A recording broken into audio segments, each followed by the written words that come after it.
দীর্ঘ ৩৬ বছর ইরান শাসন করা আয়াতুল্লাহ আলী খামেনিকে শেষ বিদায় জানাতে রাজপথে নেমেছিল লাখো মানুষের ঢল। ফেব্রুয়ারির ২৮ তারিখ ইসরায়েল আমেরিকার যৌথ হামলায় নিহত হন ৮৬ বছর বয়সী এ নেতা।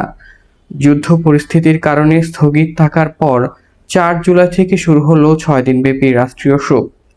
তার জানাজাকে ঘিরে সকাল থেকেই ছিল মানুষের ঢল।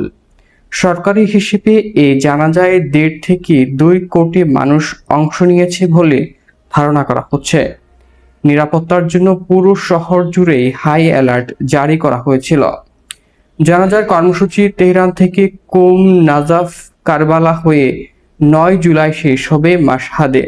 সেখানেই দাফন করা হবে তাকে। এই আয়োজনে অংশ নিয়েছেন বহু দেশের প্রতিনিধিরাও। তবে এ জানাজায় নতুন সুপ্রিম লিডার মুস্তফা খামেনির উপস্থিতি নিয়ে রয়েছে অনিশ্চয়তা।